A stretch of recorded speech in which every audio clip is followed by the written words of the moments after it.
Welcome back into the Daily Dose. I'm Jeff Hansen. We're going to start this off by talking about my guys over at Feastbox. BYU fans, get excited. They are rolling something out that is unique. It's different. It's special just for BYU. It goes live next week. I'm excited about it. You've seen teasers about it from Jerem and Spencer of BYU TV, BYU Sports Nation. You've seen little things from Criddle on the radio. It's going to be fantastic. Let me tell you, it's going to be fantastic. Yeah, they're paying me to say this, but I've been there before they paid me. I love the Feastbox food. I love the ownership. They love BYU and what they're rolling out. It's going to be great for players. There's some NIL components to it, absolutely. But it's really cool for fans. This is an NIL experience that fans are the direct benefactors of. I'm excited about it. So get excited. If you have never heard of Feastbox, have only heard of it, haven't tried it yet, go into any of their locations across the state of Utah. Tell the employee at the register taking your order you want to use promo code Brigham. You get $15 off, just like a coupon. It's the same as cash. So if you go in right now, you order their taco trio to get a sample of all of the meat, the Korean meat, the Hawaiian meat, the Texas meat. It comes out to be less than $15. You get that meal for free. Promo code Brigham at the register. We're going to do something a little bit wild today. We're going to try to talk about BYU football and not about expansion. Colorado, Dion has been, or Coach Prime, excuse me. We don't call him Dion, but Coach Prime has been all about the transfer portal. He was very clear about that. Well, Coach Prime has put the entire athletic department in Colorado into the transfer portal and moved them to the Big 12. It's awesome. We could talk about it for hours. But we're going to try to talk about BYU football because BYU football starts on August 1st. Players report to fall camp on Monday. First practice will be Tuesday. It's right here. It's next week. It's right around the corner. So we're going to go against the mold. We're going to go against the algorithm, and we're going to try to talk about BYU football, not about realignment drama. I asked people on Twitter to submit the questions they want to know. I picked the 4 or 5 that have come through the most. That's what we're going to talk about today. Starting off, number 1, how big of a deal is it for local recruits that BYU is in the Big 12 and Utah in the Pac-12? Given the move today, does this help tip guys like Demooney, Fano, Snowden into BYU's direction in the future? There's 2 parts to this answer. Today, the first part, not really an impact. In fact, I've talked to several recruits yesterday, 5, 6, 7 recruits yesterday, off the record, totally anonymous. I didn't want to, be weird about it or anything like that, but I wanted to just see what recruits thought. And all but one of them said, yeah, not really an impact for me in my decision right now. High school football players, college football recruits, they generally aren't as big of college football fans as we are, right? They're not the ones who are hanging out on YouTube watching the Daily Dose every day. They're not the ones who are reading every article, every blog, and following all of the anonymous sources on social media. That's generally not what a high school kid is doing. A high school kid who plays football, they're playing football, right? I mean, and that's who they are. So today, the impact of Colorado moving to the Big 12, not a huge impact. Now, of course, there's going to be anecdotal exceptions to that where some players are more concerned than others. But generally speaking, as of right now, it's not really an impact. Big 12 versus Pac-12, it really doesn't matter. In fact, I mean, we could expand this question into like what does matter for a high school recruit. And even things like Utah's dominance over BYU over the last, 10, 12 years or whatever. A high school kid right now, a guy who's in the class of 2024 is 16 or 17 years old right now. BYU last beat Utah in 2021. Utah last beat BYU in 2019. The teams didn't play in 2020. They didn't play in 2022. They're not going to play in 2023. So that high school recruit right now who is 16 years old, he was 11, right? He was 11 or 12 years old when Utah last beat BYU. He doesn't really care about that decade of dominance because he was a kid. He was a child. How many football games do you really remember from when you were 11 years old? So when it comes to high school recruiting, what is happening right now is what matters the most. And right now, Colorado is moving out of the Pac-12 to the Big 12, not Utah. Not the Pac-12. The Pac-12 isn't falling apart yet, right? Like high school kids react to the news as it's happening. Think of when you were in high school. How many times did you walk into class and go, oh my gosh, we have a test today? That's kind of how it works. Okay, question number 2. Well, I guess let's go back to question number 1. Long term, yes, there can be an impact And I think there will be. If the Pac-12 falls apart, of course there will be. If Oregon and Washington were to leave, of course there will be an impact. The long-term effect is there, and it can be there, but it's not going to happen right now if with just Colorado. If another school leaves and the entire equation of what the Pac-12 looks like changes, then there's an impact. Just not today. Okay, question number 2. How do you think the offense will change this year with Slovis at the helm and no Puka? Let's start with Puka. I don't think it changes that much. Not to say that Puka Nacua wasn't a great receiver. He was. And BYU will absolutely miss having Puka Nacua on the offense and in his ability to make plays when plays were needed. BYU's going to miss that. Somebody has to step up. But in terms of what Aaron Roderick tries to do with his wide receivers, it's going to be the same. Somebody just has to step up and own it and show that they can replace what Puka was doing. So I'm not too concerned about that. It really comes down to Slovis. Look, he's not the athlete that Jaron Hall is. Everybody knows that. And he's really probably not the athlete that Zach Wilson was either.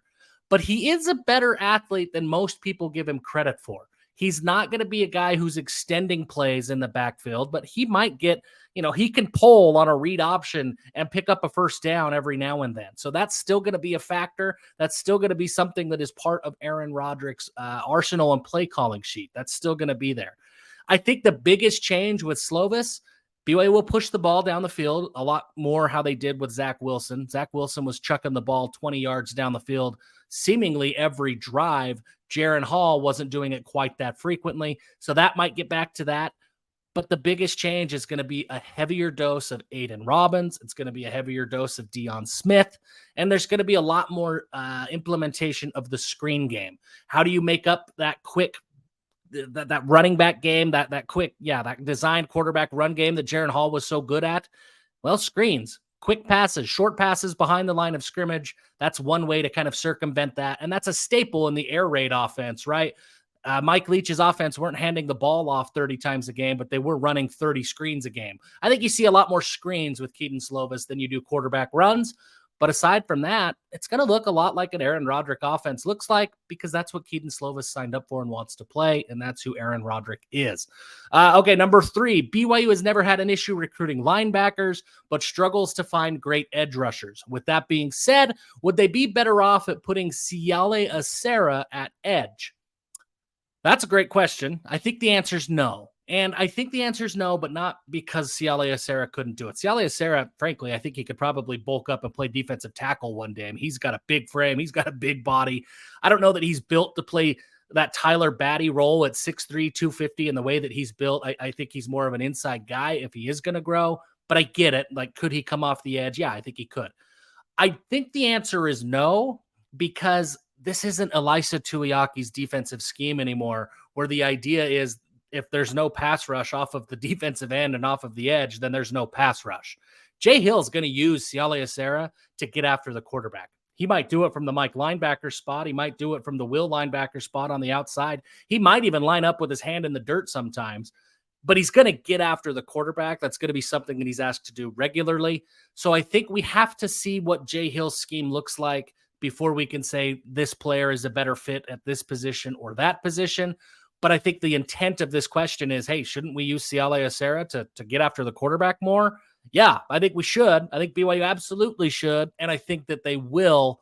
It'll just be done differently than it's been done with Tuiaki in the past. Okay, a couple more quick questions. Name reasons why BYU will be better than outsiders project us.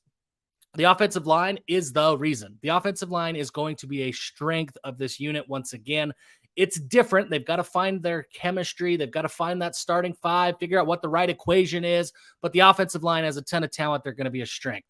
I'm higher on the wide receivers than people generally are. I think BYU has 5 receivers that maybe they're not NFL, top flight Puka Nacua type guys, but you've got 5 receivers in that room that are very, very good wide receivers for BYU. And if you go back over history, for every Puka Nacua, there was 100 guys like Ross Oppo or even Cody Hoffman who didn't have NFL success, who weren't drafted, but they made an impact at BYU. And certainly Cody Hoffman had a huge impact at BYU.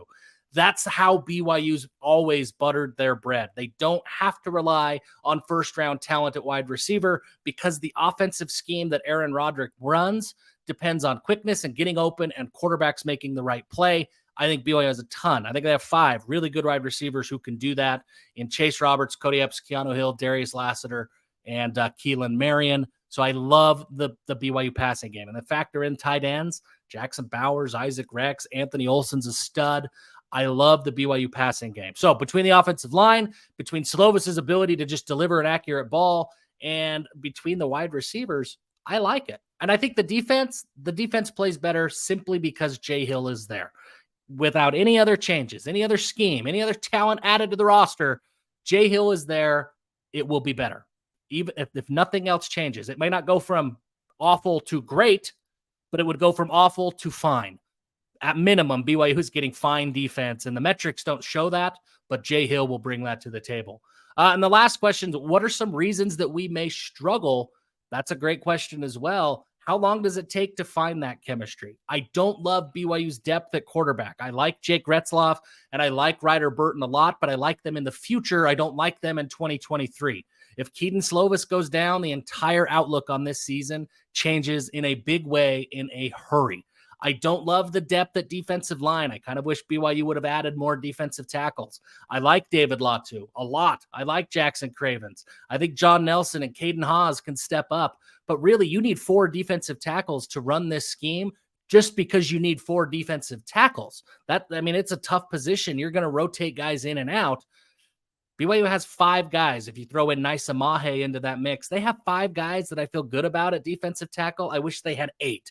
I don't think the depth is very good there. And I'm a little bit worried about the linebacker position just because I don't know how it all comes together. How is the chemistry going to work? I love the talent at the linebacker position, but they're going to be asked to do very different things than they've done. Ben Bywater, Max Tooley, going to get very different assignments. So it's almost like you have 5 linebackers, whoever, right? Vaughn Fachan, Tooley, Bywater, all those linebackers that are in the mix. It's kind of like they're freshmen in a brand new scheme. How does that come together? I'm anxious to see what that looks like because it is so new for those guys. I'm a little bit nervous about that not coming together quickly enough. And then Keaton Slovis, right? It comes down to Keaton Slovis. His decision-making is what's going to make him great. His arm strength is there. His accuracy is there. He's got all the tools to be really, really good. He's just got to make the right decisions. The last couple of years, he struggled with that decision-making. I think Aaron Roderick's offense takes decision-making away from the quarterback, so it's not as big of a risk as it maybe would be in a different offensive scheme, but it's a risk. Keaton Slovis has to prove that he can make the right decision. That's it for today. We'll maybe do some of these weekly Q&As in the future, but for now, that's it for today's Daily Dose. Appreciate you guys fueling the algorithm, subscribing to the channel. We're getting close, just a couple hundred away from 3,000 subscribers. We're going to get there before seasons kick off. Appreciate your help and your support. And until next time, give them hell.